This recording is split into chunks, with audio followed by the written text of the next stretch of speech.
What would you do if a marketing guru, legend, expert took your money and ghosted your account and handed you boilerplate excuses for months? Now imagine calling him out face to face at a conference run by your friends and getting a response no one saw coming. This is what happened when I confronted Neil Patel. And what he did next blew me away. He's the guy the gurus follow. And in the world of marketing and e-commerce, Neil Patel is as big as it gets.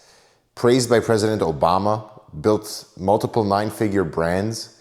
If you've ever Googled anything about traffic, SEO, or growth, you've read his stuff.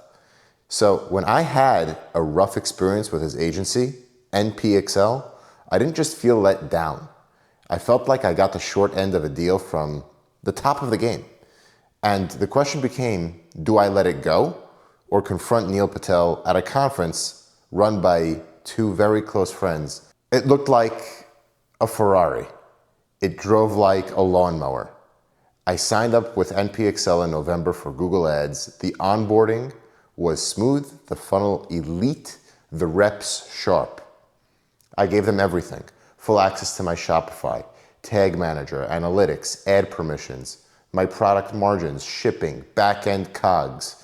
And for that, no campaigns, no results, just $1,000 for the first month. They said, we're working on it. I said, working on what?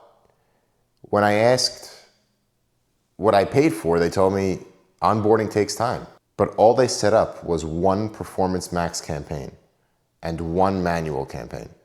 That shouldn't take 30 days. Still, I kept it professional and gave them the benefit of the doubt. But in my book, strike one. I paused my ads, and they paused reality. In December, I asked them to pause ads for the last week of the year, December 24th to January 3rd. Radio, silence. On January 3rd, I got an email, all right, we stopped your ads temporarily. I said, but I sent that email on December 24th. They said we were out of office.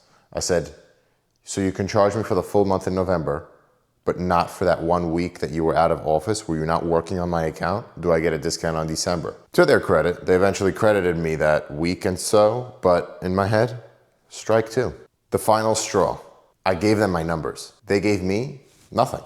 By February, I was bleeding. I asked for profitability, for analysis, basic stuff you can extract from Shopify permissions that I granted to them months ago during the onboarding. March, still no action. April, same thing. I gave notice to terminate. They enforced the 30-day clause that I initially agreed to in the onboarding, another $1,000 for the month, where there was no value added. Before I lit the match, I called a pro. The night before at Seller Summit, speaking with Kevin King till late hours of the night, I asked them, what do you think about the situation? If I confront Neil, I may hurt the relationship between Neil and the Seller Summit founders, Steve Chu and Tony Herbach. Kevin says, Charles, do it. I once called out a major vendor on his stage, and it made things better, not worse. And if any of you know Kevin King's stages, they're usually pretty prominent stages.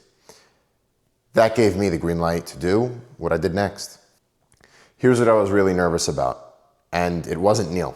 I was at Seller Summit organized by my friends, Steve Chu and Tony Herbach. It was their house. It was their stage. I didn't want to be that guy who causes tension at somebody else's function.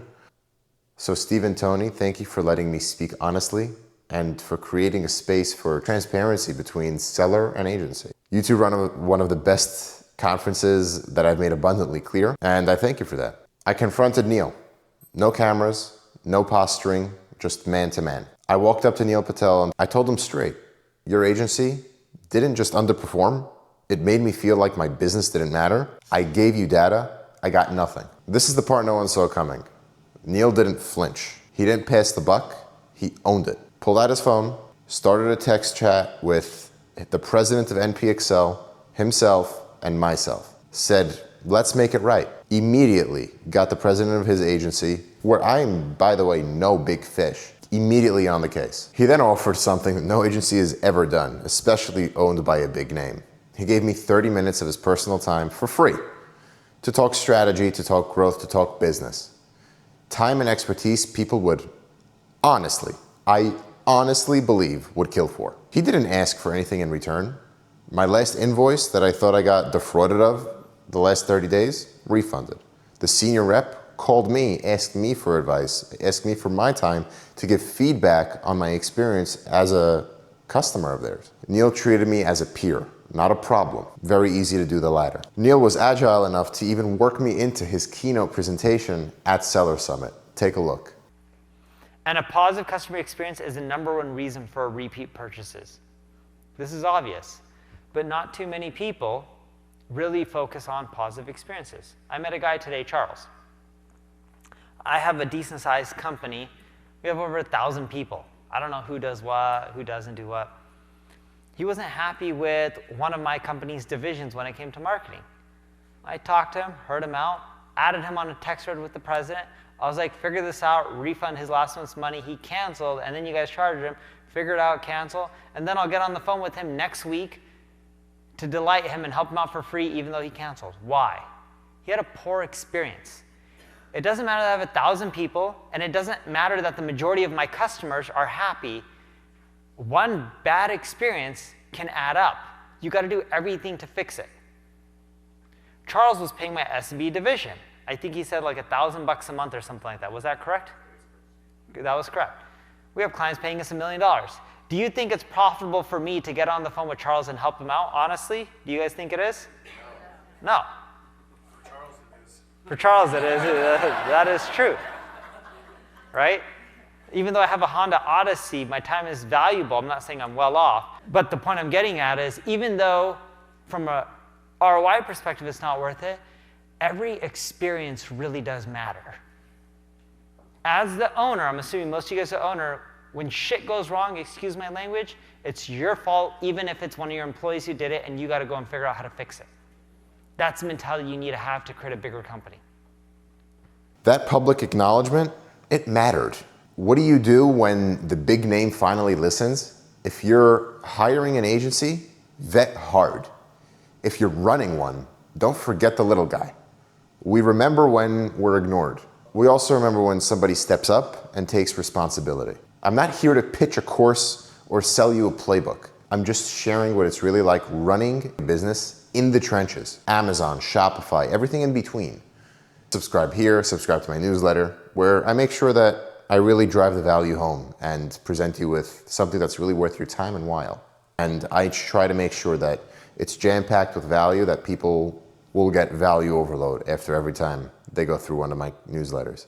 And Neil, thanks for showing up, for owning it, and for giving me the time most people couldn't even buy. But here's the twist ending. As fate would have it, I'm recording this just a few hours before heading to an MDS event, $1 Million Sellers Amazon Club, where yes, I'll be seeing Neil Patel again, in person, small room, small setting. So if this video mysteriously vanishes from YouTube, you'll know who got to me.